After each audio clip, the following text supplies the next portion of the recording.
Hello guys, today we will discuss chapter number 8. The name of the chapter is short run equilibrium output. First of all, we define the meaning of short run.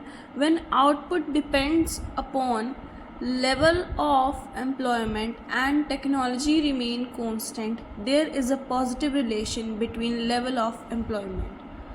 इसके बाद आता है equilibrium output. दो type के होते हैं, एक होता है AD/AS अप्रोच, एक होता है S is equal to I approach. AD का फॉर्मूला होता है C+I, AS का फॉर्मूला होता है C+S. तो C से C कैंसिल हो गया तो हमारे पास बचा I और S. इसके बाद आता है हमारे पास यहाँ पे AD, और सबसे पहले AD/AS अप्रोच समझते हैं. इसके कुछ अजम्पशंस होते हैं. सबसे पहला होता है कि ये शॉर्ट रन में अप्लाई होता है. दो सेक्टर इकोनॉमी है, मीन्स C+I है. उसके बाद एक्स एंटे है, means consumer wish to demand and supply. इसके बाद आता है परफेक्टली इलास्टिक है. फिर इसका डायग्राम आ जाएगा कि हमारे पास जो लेवल ऑफ इनकम है मीन्स वाई है, वो हमारे पास रहेगा 0, 20, 40, 60, 80, 100 एंड 120. और AD रहेगा 30, 35, 40, 45, 50, 55, 60. 5 का गैप रहेगा. फिर AS मीन्स एग्रीगेट सप्लाई में 0, 20, ये वाला सारा सेम आ जाएगा. 0, 20, 40, 60, 80, 100 एंड 120. फिर ये डायग्राम बना देंगे. यहाँ पे हम लिख देंगे सबसे पहले, यहाँ पे आ गया हमारे पास लेवल ऑफ इनकम Y आ गया. इधर आ जाएगा हमारे पास AD और AS. यही सारी सीक्वेंस यहाँ पे चलेगी और ये वाली सारी सीक्वेंस यहाँ पे चलेगी.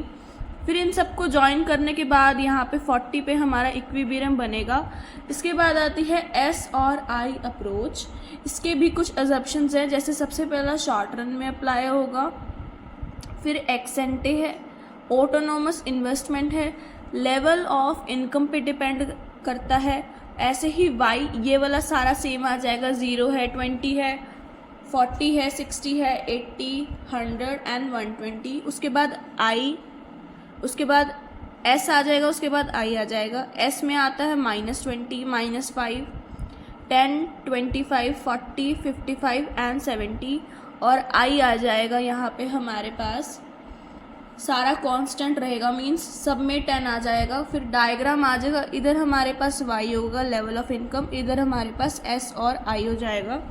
इसके बाद यहाँ पे सारी सीक्वेंस सेम चलेगी. यहाँ पे भी 20 से लेके 120 तक आ जाएगा, इधर भी 20 से लेके 120 तक आ जाएगा.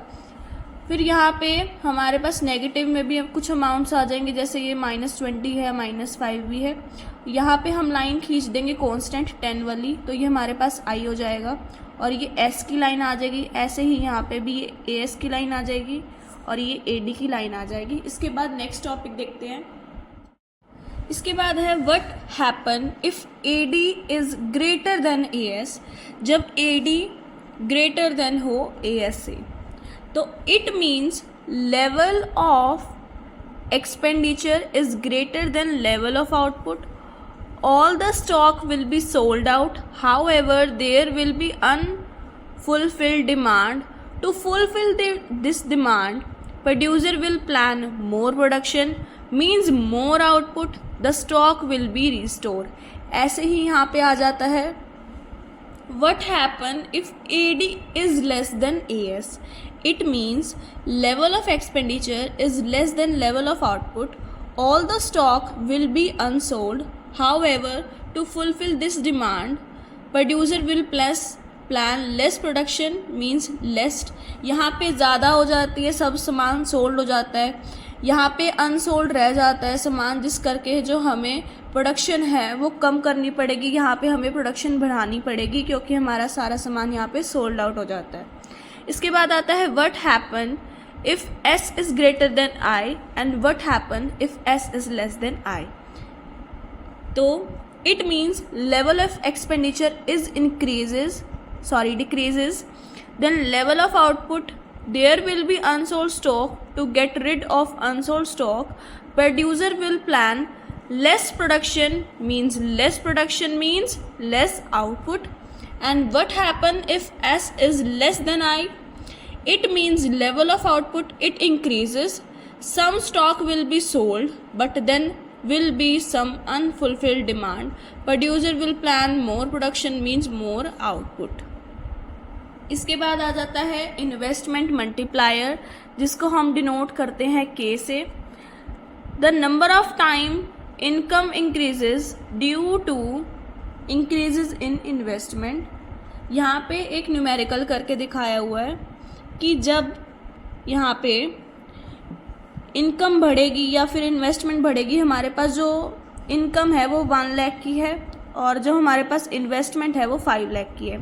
तो हमारे पास ये फॉर्मूला होता है K is equal to change in income upon में चेंज इन इन्वेस्टमेंट. तो हमारे पास जो इनकम है वो हमारे पास 1 लाख है और जो इन्वेस्टमेंट है वो हमारे पास 5 लाख है. तो आंसर विल बी 5. इसके बाद relationship between K with MPS, MPC not MPS. There is positive because consumption of one person become the income of another person. If consumption increases, also increase if more increase in income. इसके बाद working investment multiplier करके दिखाया हुआ है. जैसे यहाँ पे जो चेंज इन इनकम रहेगी वो 1000 है और MPC रहेगा 0.5. तो यहाँ पे सबसे पहले आ जाएगा चेंज इन इनकम, फिर चेंज इन कंजप्शन, फिर चेंज इन सेविंग. तो 1000, 500, 500, 500, 250, 250, 250, 125, 125, 125, 625 एंड 625 और लास्ट में 2000, 1000, 1000, क्योंकि ये वाली दोनों अमाउंट सेम थी, बस इसमें डिफरेंस था.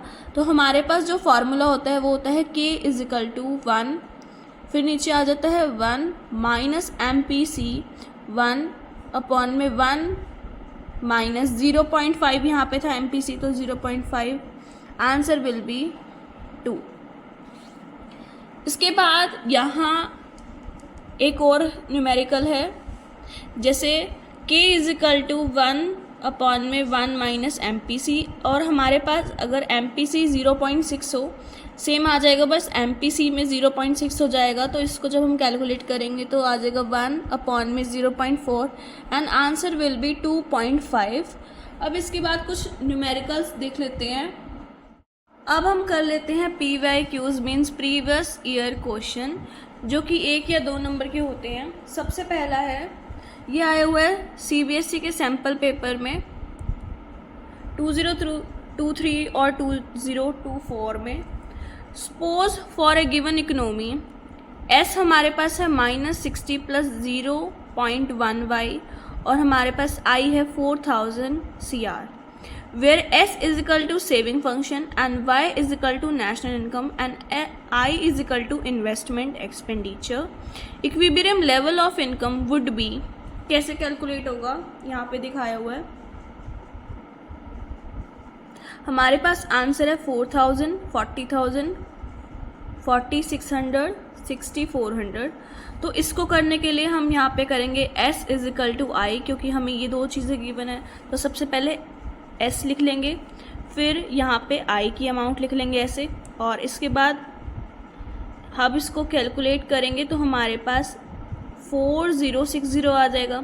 अब 4060 को हम नीचे कर देंगे 0.1 से, तो हमारे पास आंसर आ जाएगा 4600. ठीक है. इसके बाद अगला है, if in an economy the investment multiplier is 4 and autonomous consumption is 30 CR, the relevant consumption function would be. तो हमारे पास आ जाएगा यहाँ पे A ऑप्शन.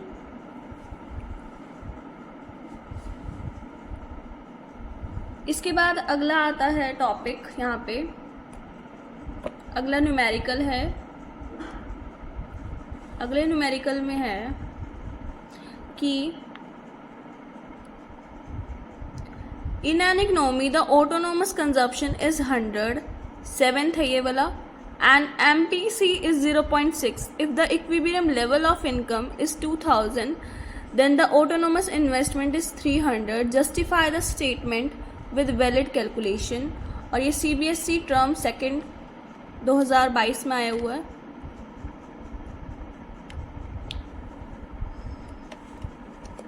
तो हमारे पास क्वेश्चन है, क्वेश्चन हमने पढ़ लिया, अब आंसर देखते हैं। AS is equal to AD, Y is equal to C plus I। 2000 हमें यहाँ पे दे रखा है इक्विलिब्रियम लेवल ऑफ इनकम, और यहाँ पे जो 100 दे रखा है वो है ऑटोनोमस कंजप्शन। 0.6 हमें दे रखा है MPC, और 2000 हमें यहाँ पे दे रखा है लेवल ऑफ इनकम। तो यहाँ प्लस कर देंगे I। तो इन सबको कैलकुलेट करने के बाद यहाँ पे हम माइनस करेंगे 1300 और हमारे पास जो I है वो आ जाएगा 700। इसके बाद नेक्स्ट क्वेश्चन है, economy is in equilibrium, calculate MPS from the following. Y हमारे पास 4400 है, ऑटोनोमस कंजप्शन C बार हमारे पास 1000 है, इन्वेस्टमेंट एक्सपेंडिचर हमारे पास 70 है। तो वही formula AD is equal to AS, Y is equal to C plus I। 440 हमारे पास नेशनल इनकम हो गया, Y हो गया, फिर हमारे पास 1000 C बार हो गया, प्लस B मल्टीप्लाई 440 प्लस 70। फिर इन सबको कैलकुलेट करने के बाद हमारे पास 330 4400 आ जाएगा। तो हमारे पास B आ जाएगा 0.75। फिर हम क्या करेंगे, MPS plus MPC is equal to 1। MPS हमारे पास 0.75 हो जाएगा, इज इक्वल टू 1 हो जाएगा। फिर इसको कैलकुलेट करने के बाद आ जाएगा 0.25। इसके बाद आता है हमारे पास calculate MPC if in an economy autonomous consumption is 500 CR, ex ante investment are 4000 crore and equilibrium level of income of the economy is 80,000 CR। तो Y हो गया C प्लस I। तो हमारे पास C बार 500 है, I हमारे पास 4000 है, तो हमारे पास 18,000 का यहाँ पे इक्विलिब्रियम लेवल ऑफ इनकम है, 500 का यहाँ पे C बार है, MPC आ गया, और 18,000 फिर से प्लस 4000। इन सबको कैलकुलेट करने के बाद 300 500 आ जाएगा, 13,500 सॉरी, फिर 18,000 आ जाएगा और आंसर आ जाएगा 0.75। इसके बाद है suppose in an hypothetic economy the saving increases by 20 CR when national income increases by 100 crore, compute the additional investment needed to attain an increase in national income by 6,000 CR। तो MPS का formula होता है change in saving upon में change in income. तो 20 हमारे पास saving आ गई change, और income भी हमारी चेंज इन 100 आ गई, तो 0.20 आ गया।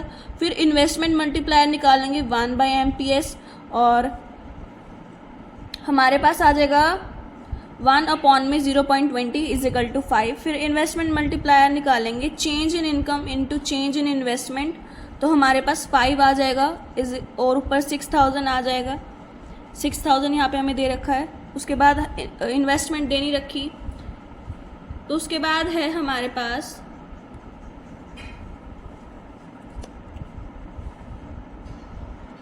अगला क्वेश्चन है calculate change in final income if MPC is 0.8 and change in initial investment is 1000 CR।